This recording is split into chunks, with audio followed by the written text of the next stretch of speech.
সুন্দৰ যে ফুলাৰ মন্ত্ৰ সুৰাত্ৰি মাতে সেহেজাজি মান ফুল প্ৰভাতে প্ৰভাতে।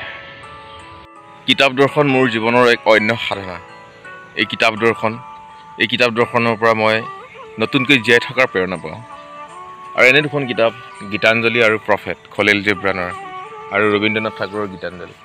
সাংস্কৃতিক ভূমি তেজপুৰৰ এইখন জাহাজঘাট আৰু এই জাহাজঘাটত মই উপস্থাপন কৰিম আজি ৰবীন্দ্ৰীয় দৰ্শন।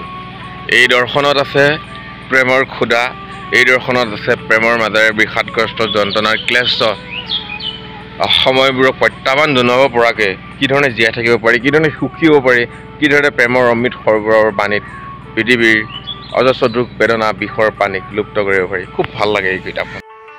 নমস্কাৰ প্ৰিয় সতীৰ্থ, প্ৰিয় শুভাকাংক্ষী। আকৌ বহু বিৰতিত উলিয়াই লৈছোঁ ৰবীন্দ্ৰনাথ ঠাকুৰৰ গীতাঞ্জলি। মোক নতুন লিখাৰ, নতুন সৃষ্টিৰ, জীয়াই থকাৰ উৰ্মিমালা এজাক বতাহৰ স্ফুৰণ জগায়। আৰু সেই গীতাঞ্জলি কবিতাৰ প্ৰতিটো কাব্য পংক্তিয়ে মোক খুব আলোড়িত কৰে।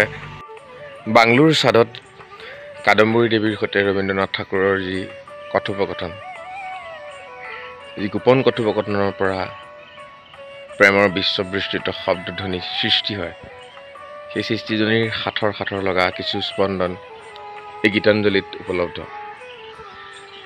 অসীম ৰূপত সৃষ্টি কৰিছা, তুমি মোক অসীম ৰূপত সৃষ্টি কৰিছা, এয়াই তোমাৰ ইচ্ছা।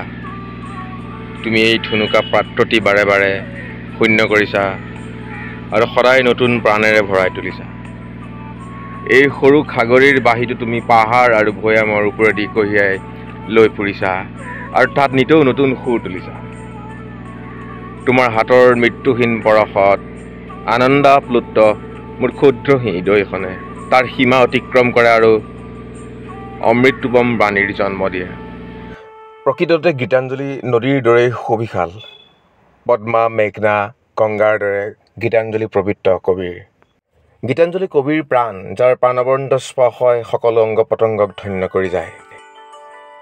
তু জহাঁ জহাঁ ৰহেগা মেৰা ছায়া সাথ ৰহেগা।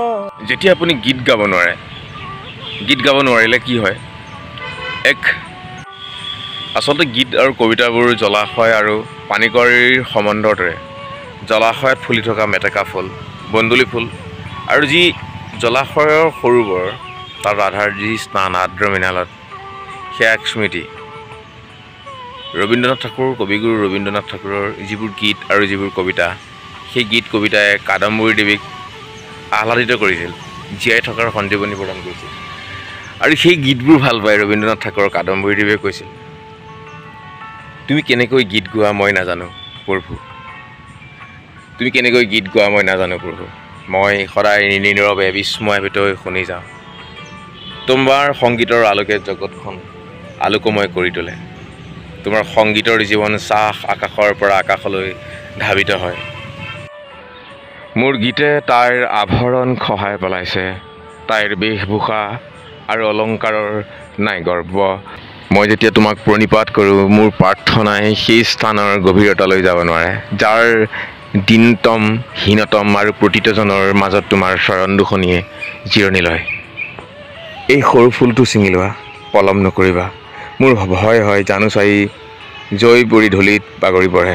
প্ৰিয় বন্ধুসকল, মই উপস্থিত আছোঁ এখন সুন্দৰ জোনাকী ঘাট, পদুম পুখুৰী। আৰু এই পদুম পুখুৰী সাংস্কৃতিক চহৰৰ খুব সুন্দৰ সেউজীয়া ভূমি। আপোনালোকে এদিন আহক।